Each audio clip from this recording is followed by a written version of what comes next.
What's going on, everybody? My name is Undo, and this is going to be my non-technical comparison between the Canon 24mm f2.8 STM Pancake and the Canon 40mm f2.8 STM Pancake, and I'm going to talk about which one is a better fit if you are a Canon crop body or APS-C shooter. And I'm going to talk about a crop body, or how well it works on a crop body, because the 24mm lens here doesn't even fit on a Canon full frame camera, so it's kind of pointless to talk about how well it works for full frame. So let's talk about a couple of things that are identical between the two lenses. The first is the size. They're both very small, very thin, and the weight as well. They're both very light, and because of the size and weight, they make excellent walk-around lenses. You can kind of just slap them on your camera. It adds almost no weight or additional bulk to your camera, so they're great travel lenses. They're both very well built, even though there's a lot of plastic on them. They're both very sturdy, both solid. They have wonderfully smooth focus rings. From all the images I've shot with these two lenses over the years, they're both very, very sharp. They produce very excellent images, very good color reproduction.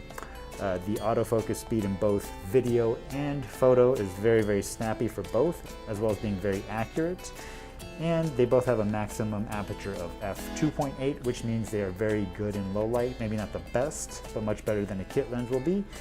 And because it's f2.8, will allow you to get some relatively good shallow depth of field.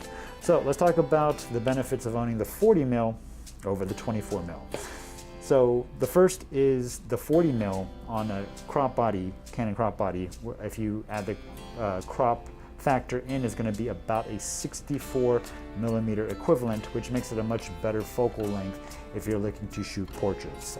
To be honest with you, 64mm is not a great focal length. It's kind of an awkward focal length, not quite a portrait length, not really a great general purpose focal length, but if you are more into portraits, then this will be the better focal length for you. Another really big benefit is that if you are a crop body shooter looking to upgrade to a full frame camera body in the future, like I said before, this 24mm lens won't even work on a full frame camera. So if you are looking to upgrade, then the 40mm is a better buy for you, because this lens will actually work on a full frame camera. Now let's talk about some of the benefits of the 24mm over the 40mm. The first is it's a much better general walk-around focal length for most people. So on a crop body Canon camera, it's going to put you at about 38mm, which is actually a great general photography walk-around focal length. So it's very practical in that sense. A couple things that a lot of people fail to mention when they kind of compare these two lenses is, first, that the 24mm has a much better minimum focusing distance. I don't know what the exact number is, but from using both lenses extensively, you can get much closer to what you're shooting with the Canon 24mm lens. It's not quite macro close, but it will get you much closer than the 40mm will. So if you're walking around and you want to kind of get close to something and get a close-up picture, this lens, the 24mm, will allow you to do it. The 40mm will not. Another thing that a lot of people fail to mention when comparing these two lenses and the benefits of the 24mm over the 40mm is actually the video auto-focusing noise. Now, they're both STM lenses, so they're relatively quiet, and they're quieter than other kind of lenses you can use on a Canon camera. However, the 24mm is actually nearly silent. It makes very little to no noise. In fact, if you're not using an external microphone, you still won't hear any of the autofocus noise.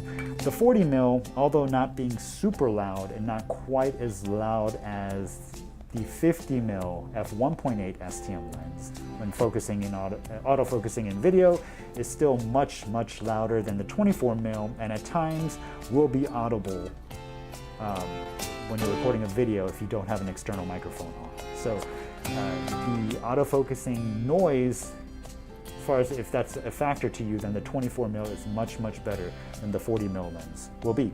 And the final big benefit of owning the 24mm lens over the 40mm lens is the price. Right now, the 24mm lens retails at $129, while the 40mm lens retails at $179.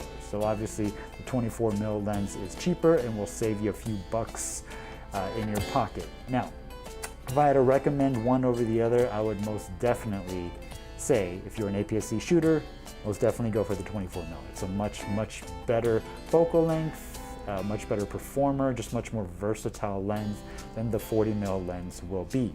However, if you are into photography, then you know that it's a very expensive hobby. So $129 and $179 in the grand scheme of things, that's really not that much money.